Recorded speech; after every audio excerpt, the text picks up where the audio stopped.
최근 15만 원을 돌파한 삼성전자 주가를 보면서 많은 분들이 궁금해하실 겁니다. 시가총액이 1000조 원을 넘어섰고 일부 증권사에서는 목표 주가를 20만 원까지 제시하고 있습니다. 더 흥미로운 건 이 상승세를 이끄는 힘이 단순히 메모리 반도체 호황만은 아니라는 겁니다. 테슬라가 차세대 AI 칩 생산을 삼성에 맡겼다는 소식, 그동안 뒤처졌던 파운드리 사업이 살아나고 있다는 신호, 그리고 중국발 특수까지 겹치면서 삼성전자를 바라보는 시각 자체가 달라지고 있습니다. 하지만 동시에 심각한 위협도 드러났습니다. 지난달 중국 산업 스파이들이 삼성전자의 핵심 기술을 빼돌린 사건으로 10명이 구속 기소됐습니다. 피해 규모만 수십조 원에 달한다는 충격적인 발표가 나왔습니다. 글로벌 TV 시장 1위 자리가 흔들릴 수 있다는 전망, 그리고 생산 확대를 위한 전력 인프라 확보 문제까지. 오늘은 삼성전자를 둘러싼 이 모든 이야기를 팩트 중심으로 짚어보겠습니다. 먼저 지금 시장이 삼성전자를 어떻게 보고 있는지부터 시작하겠습니다. 2025년 4분기 영업이익이 20조 원을 돌파했습니다. 한국 기업 역사상 분기 기준으로는 처음 있는 일입니다. 증권사들은 올해 전체 영업이익을 133조 원 수준으로 전망하고 있는데 다른 곳에서는 2026년 기준 120조 원이라는 숫자도 나옵니다. 어느 쪽이든 역대 실적이라는 점에서는 이견이 없습니다. 시가총액은 1000조 원을 돌파하면서 글로벌 기업 순위 17위권에 진입했습니다. 월마트나 엑소모빌 같은 거대 기업들과 어깨를 나란히 하게 된 겁니다. KB증권을 비롯한 일부 증권사는 목표 주가 20만 원을 유지하고 있습니다. 삼성전자가 단순한 메모리 반도체 회사가 아니라 AI와 로봇 시대를 이끄는 글로벌 플랫폼 기업으로 재평가봐야 한다는 논리입니다. 이런 낙관론의 핵심에는 피지컬 AI라는 개념이 있습니다. 지금까지 AI는 주로 클라우드 서버에서 돌아가는 소프트웨어 형태였습니다. 그런데 앞으로는 자율주행차, 휴머노이드 로봇처럼 실제 물리 환경에서 움직이는 기기들이 AI를 탑재하게 됩니다. 이런 기기들은 고성능이면서도 전력 소비가 적은 메모리가 필수입니다. 바로 LPDDR5X 같은 제품인데 이 수요가 구조적으로 폭발하고 있다는 분석입니다. 여기에 서버용 DRAM과 HBM, 그리고 엔터프라이즈 SSD 수요까지 더해지면서 메모리 반도체 전체가 슈퍼사이클에 진입했다는 평가가 나옵니다. 클라우드 사업자들이 AI 서비스를 확대하면서 데이터 처리량이 급증하고 있고 이게 고성능 메모리 수요로 직결되고 있습니다. 그런데 최근 삼성전자 주가 상승의 또 다른 축은 메모리가 아닙니다. 바로 파운드리입니다. 그동안 삼성 파운드리는 계속된 적자와 기술 격차 논란에 시달렸습니다. 2019년 이재용 회장이 시스템 반도체 2030 비전을 발표하면서 TSMC를 넘어서겠다고 선언했지만 오히려 시장 점유율은 더 떨어졌습니다. 애플 물량을 잃었고 퀄컴마저 TSMC로 떠났습니다. 상황이 바뀐 건 테슬라 덕분입니다. 테슬라가 차세대 자율주행 및 로봇용 AI 칩인 AI5와 AI6의 양산을 삼성 파운드리에 맡기기로 했습니다. 미국 텍사스 테일러 공장에서 생산하게 되는데 계약 규모가 약 23조 원, 115억 달 수준으로 알려졌습니다. 이게 단순히 큰 계약이라서 중요한 게 아닙니다. 그동안 적자에 시달리던 파운드리 사업부가 흑자 전환할 수 있는 기폭제가 될 수 있다는 점에서 의미가 큽니다.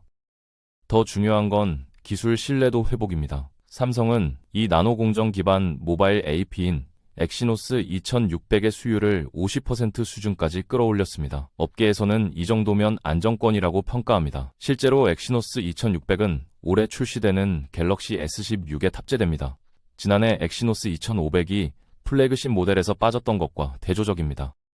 퀄컴도 다시 돌아왔습니다. 2022년 GOS 사태와 수율 문제로 퀄컴의 스냅드래곤 칩 생산을 TSMC에 모두 넘겼던 삼성이 이제 다시 퀄컴 물량을 확보하게 된 겁니다.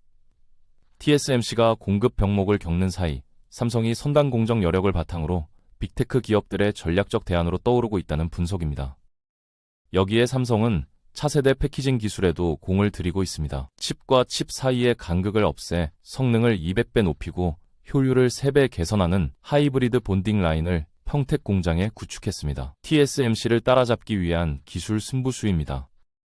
삼성전자만의 독특한 강점도 있습니다. 메모리, 파운드리, 시스템 반도체 설계를 모두 보유한 전 세계 유일의 수직 계열화 기업이라는 점입니다. 이게 왜 중요할까요? 테슬라의 옵티머스 로봇 같은 엣지 디바이스는 최고 수준의 전력 효율과 속도를 요구합니다. 메모리와 프로세서를 한 번에 최적화해서 공급할 수 있는 회사는 삼성밖에 없습니다. 이게 테슬라가 삼성을 선택한 결정적 이유라는 분석이 나옵니다.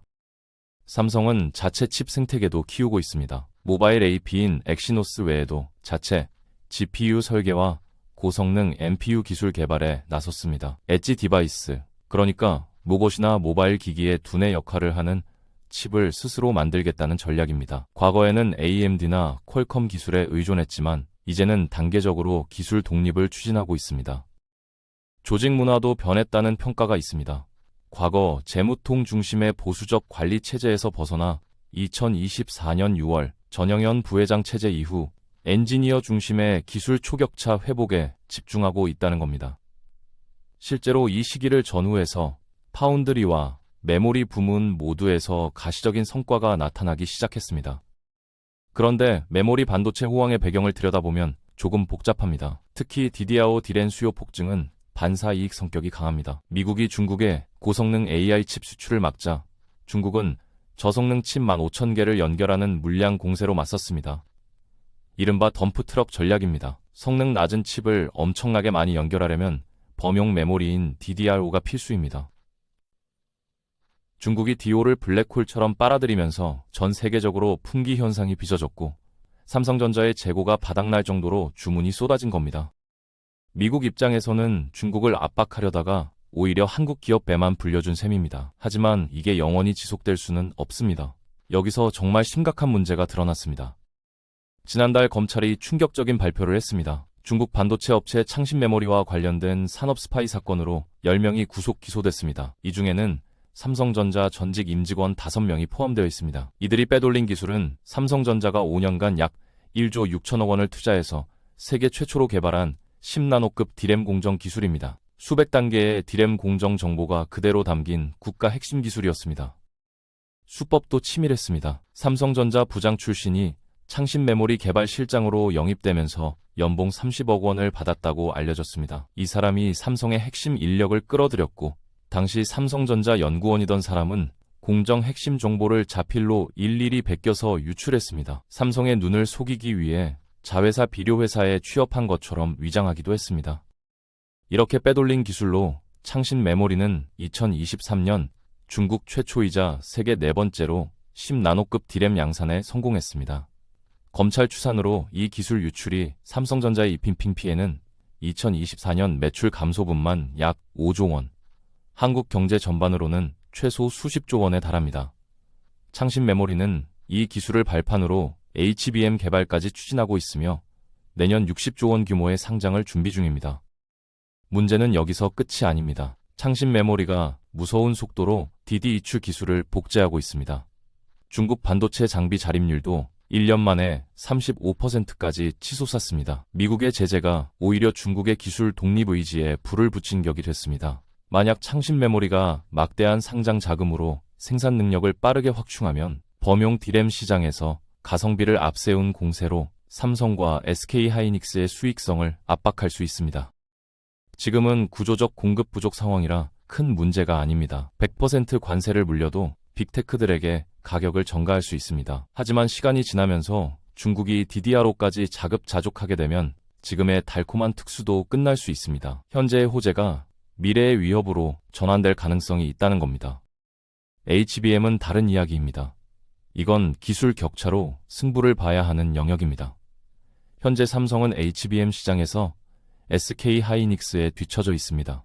차세대 제품인 HBM사의 엔비디아 퀄 테스트 통과 여부가 분수령이 될 것으로 보입니다. 지금 주가 상승은 DD-쌍이브가 잘 팔려서지 HBM 기술을 선도해서가 아닙니다. 다른 리스크도 있습니다. TV 시장부터 보겠습니다. 일본의 소니와 중국의 TCL이 손잡고 합작회사를 설립합니다. 2025년 3분기 기준 삼성전자의 글로벌 TV 출하량 점유율은 17.9%로 1위입니다. TCL은 14.3%, 소니는 1.7%인데 합치면 약 16%입니다. 트렌드포스는 TCL의 공격적 확장세를 고려하면 2027년경 합작회사가 20%에 육박하는 점유율로 삼성을 추월할 가능성이 있다고 전망했습니다. 같은 시점 중국 TV 브랜드 전체의 시장 점유율은 48.7%까지 늘어나고 삼성과 LG를 합친 한국 브랜드는 20.7%로 떨어질 것으로 예상됩니다. 소니의 프리미엄 기술과 TCL의 저가 공세, 그리고 CSOT라는 패널 자회사의 생산 능력이 결합되면 위협적인 경쟁자가 될 수 있습니다. 전력 인프라 문제도 있습니다. 반도체 생산 확대를 위해서는 안정적인 전력 공급이 필수입니다. 용인 클러스터 같은 생산 거점의 전력 확보가 변수로 떠오르고 있습니다. SMR, 즉 소형 모듈 원전 도입 같은 해법이 거론되지만 실제 구형까지는 시간이 걸립니다. 이게 생산 확대의 병목이 될 수 있다는 우려가 나옵니다. 그렇다면 이 모든 걸 종합해서 어떻게 봐야 할까요? 삼성전자가 지금 서 있는 지점은 분명 과거와 다릅니다. 메모리 슈퍼사이클이라는 탄탄한 기반 위에 파운드리 부활과 피지컬 AI 수요라는 새로운 성장 동력이 더해지고 있습니다. 수직 계열화 구조는 테슬라 같은 고객에게 최적화된 솔루션을 제공할 수 있는 독특한 강점입니다. 20만 전자가 가능하냐는 질문에 대한 답은 이렇게 정리할 수 있을 것 같습니다. 호재는 분명히 있습니다. 하지만 그 호재가 지속 가능한 구조적 변화로 이어지는지 아니면 일시적 반사이익인지를 구분하는 게 중요합니다. DDR2는 후자에 가깝고 HBM과 파운드리는 전자 쪽으로 가고 있는 중입니다. 그리고 중국 산업 스파이 사건이 보여주듯 기술 유출 리스크는 생각보다 훨씬 심각합니다. 5년간 1조 6천억 원 들여 개발한 기술이 한순간에 넘어갔고 그 피해가 수십조 원에 달합니다. 법정 처벌은 고작 징역 5년 수준이라는 점도 문제입니다. 경제 간첩죄 같은 더 강력한 처벌이 필요하다는 목소리가 나오는 이유입니다. 앞으로 중국의 추격을 얼마나 효과적으로 막아낼 수 있는지가 삼성전자의 진짜 가치를 결정할 겁니다.